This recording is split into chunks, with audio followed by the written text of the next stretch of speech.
램청자 여러분 안녕하세요. 여러분에게 램디의 묵상연구소를 소개할 연구원 램디입니다. 램디의 묵상연구소에서는 여러분에게 기도를 잘하는 방법을 가르치지 않습니다. 그저 제가 말씀을 듣고 묵상을 하며 치유받는 과정에 여러분을 초대하고 싶은 것뿐이죠. 하나님이 이 시간을 통해 여러분이 지금 있는 자리에서 누릴 묵상 매뉴얼을 찾게 하실 것을 믿습니다. 램디의 묵상연구소 세 번째 시간은 디프닝, 깊어지기입니다. 지난 돌려두기와 되새기기를 통해 묵상의 시작과 내용을 포럼해봤다면 오늘 나눌 내용은 묵상의 능력입니다. 램청자 여러분들이 5단계 중에서 이 내용을 가장 기대한다는 분들이 많이 계시더라고요. 사실 저도 이 내용을 가장 기대했어요. 그런데 아마 오늘 듣는 내용은 묵상연구소의 5주제 중에서 가장 주의해서 들어야 할 부분인 것 같습니다. 저 역시도 능력이라는 것에 대해서 오랫동안 큰 오해를 했었고 누구라도 쉽게 오해할 수 있기 때문이죠. 특히 사람이 여러 가지 어려움 가운데 처하게 되면 얼토당토 않은 능력과 기적을 바라게 될 수도 있습니다. 무한한 능력의 하나님이 자신의 문제를 바로 해결해 주셨으면 하는 막연한 바람이 맹목적인 믿음으로 이어지죠. 하지만 저는 그런 능력에 대해서는 포럼하고 싶지 않아요. 포럼할 수도 없고 포럼에서도 안 되기 때문입니다. 오늘의 주제에 본격적으로 들어가기 전에 제 마음속에 있었던 본질적인 질문을 한번 꺼내볼게요. 우리는 기도를 왜 하는 걸까요? 아니, 정확하게 이야기하면 왜 이렇게까지 기도를 해야 할까요? 이미 구원받았고 몸이 죽으면 천국에 갈 건데 왜 예배를 드리고 기도까지 이렇게 해야 될까요? 저는 어릴 때 성경을 읽을 때 가장 흥미로웠던 부분이 예수님이 기도를 하신다는 거였어요. 그냥 하시는 것도 아니고 40일 금식 기도를 하시고 새벽 기도도 하시고 되게 열심히 하시잖아요. 저는 그게 궁금했어요. 예수님은 그 자체로 하나님인 분인데 왜 이렇게까지 기도를 하실 필요가 있을까? 내가 기도를 깊게 해야 하는 이유, 예수님조차도 기도를 하셔야만 했던 이유, 제가 발견한 포인트는 말씀이었어요. 하나님의 모든 역사는 말씀에 따라 이루어지고 예수 그리스도도 결국 말씀을 성취하신 거잖아요. 믿는 사람들도 구원을 받았으면 하나님의 영인 성령이 함께 하시는데 결국 말씀으로 완성이 되어야 한다는 거죠. 지난 돌려두기와 되새기기를 통해 우리가 했던 건 나의 주인을 나와 함께 하시는 하나님으로 바꾸는 거였어요. 그러면 우리는 살아있는 하나님의 말씀을 들어야겠죠. 제가 오늘 이야기하고 싶은 기도의 힘은 말씀에 집중할 수 있는 기본입니다. 하나님은 창조의 순간부터 성경의 모든 역사에서 말씀을 통해 일을 이루셨고 지금도 그러시기 때문이에요. 기독교의 성경은 이미 완성된 구원의 역사를 설명하지만 그걸 믿는 성도들의 현실은 시시각각 변화하고 있어요. 하나님의 약속은 모든 시대, 모든 현장 속에서 구원을 이루는 것이기 때문에 항상 살아 역사하는 말씀을 주시죠. 이미 구원을 받은 사람들이 굳이 매주 예배를 드리는 이유는 우리의 삶을 말씀 앞에 세우기 위해서예요. 실제로 하나님이 이 예배 가운데에 함께하고 나와 내 현장을 바꾸는 말씀을 주신다는 것을 확인하는 것이죠. 그걸 확인하기 위해서 꼭 거룩한 분위기를 연출하고 억지스러운 방언을 할 필요는 없어요. 그런 게 자연스럽게 나온다면 뭐 할 말은 없지만 그러면 다음부터 그런 분위기와 체험만을 쫓아다니게 될 우려가 있거든요. 제가 이야기하고 싶은 건 지금 이 자리에서 할 수 있는 기도가 우리를 말씀에 깊어지게 할 무기라는 거예요. 사실 제가 직접 해본 바에 따르면 앞에 2단계, 돌려두기와 되새기기만 누려도 기도 다 한 거 아닌가 싶을 정도로 좋았던 것 같아요.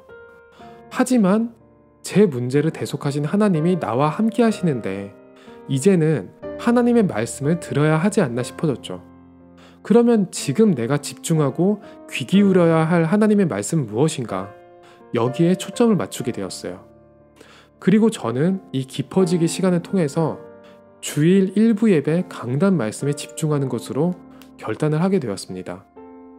제 교회에서 주어지는 강단의 말씀은 제가 속해 있는 시간과 장소에 가장 밀접한 하나님의 말씀이거든요. 그러면 왜 예배를 드려야 하는지, 왜 기도를 하는지 이유가 나오죠. 만약 제 자신이 이 말씀 속에 깊어질 수 있다면 기도의 과정을 너무 복잡하게 하지는 않아도 되겠다 싶었어요. 물론 여기서 30분 내지 1시간짜리 말씀을 모두 마음에 담겠다는 만용은 버렸던 것 같아요. 일단 설교 말씀 중에서 제목이라든지 어떤 한 구절이라든지 제게 먼저 다가오는 포인트들이 있잖아요. 예를 들면 저는 이번 주일 강단 말씀이 여호와의 영광이 나타나는 예배였거든요. 그러면 제가 깊게 묵상할 수 있는 포인트가 여호와의 영광 그리고 나의 예배 두 가지가 있는 거예요. 그냥 그 부분부터 왜 이렇게 말씀하셨을까? 하나하나 하나님께 질문하면서 대화를 하게 되는 거예요. 여호와께서는 어떤 영광을 제 삶을 통해 나타내기를 원하십니까? 예배를 어떻게 해야 그 영광이 드러날까요? 제 삶의 예배는 어디부터 어디까지인가요? 이런 질문을 해보는 거죠.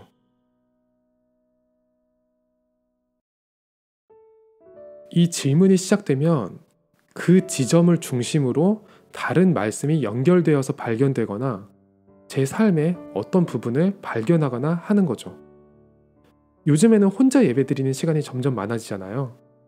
그러면 저는 썸탐을 만들 때의 그 정시 예배, 그 시간에 조금 더 집중해야겠다. 이런 생각도 해보고, 그리고 굳이 정해진 예배 시간이 아니더라도 나의 24시간과 삶 전체가 여호와의 영광이 나타나는 예배겠구나. 이런 부분도 발견하게 되겠죠. 저 같은 경우에는 마인드맵을 그리는 거랑 비슷한데 천천히 그려봤던 것 같아요.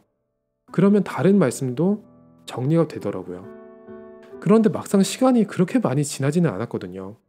여러분도 한번 해보면 한 5분 할 수 있으면 되게 많이 하는 거예요. 그리고 끝나고 나서 이제 눈을 뜨잖아요. 갑자기 뜨면 몸이 놀라니까 천천히 뜨게 되는데 한숨 잔 것처럼 개운하다 싶으면 괜찮은 묵상이었다 할 수 있겠죠. 수면에는 진수면과 가수면이 있어요. 우리가 밤에 숙면에 취하거나 낮에 쪽잠을 자는 건 다 진수면이에요. 가수면은 신체의 다른 기능들은 거의 수면과 같은 상태로 최소한만 움직이고 뇌의 특정 영역만 활동하는 거예요. 쉽게 말해서 딱히 잠을 자지 않아도 눈을 감고 가만히만 있어도 피곤이 어느 정도 풀리잖아요. 그게 가수면이에요. 그런데 돌려두기와 되새기기를 통해서 모든 뇌의 자원을 어느 하나에만 집중할 수 있다면 그 효과가 높아지겠죠. 명상을 연구하는 학자들이 명상에 치유 및 휴식 효과가 있다고 주장하는 건 이 가수면 효과가 크게 작용해요. 소수 학설이기는 하지만 잠을 6시간 이내로 줄이고 가수면을 자주 가지는 게 오히려 휴식의 질을 높인다는 말도 있어요. 레오나르도 다빈치라든지 잠을 극단적으로 줄이고 가수면으로 창의성을 발휘한 예를 보면 가능할 수도 있겠지만 일단 처음에는 너무 무리하기보다는 5분 내지 시간 많으면 20분까지 휴식을 취한다는 느낌이면 더 좋을 것 같아요. 만약에 휴식한 느낌이 전혀 안 들고 오히려 머리가 아프시다. 그러면 아마 깊어지기보다는 많아지기를 하신 건 아닐까 싶어요. 너무 많은 기도를 하려고 하기보다는 하나씩만 제대로 해도 되거든요.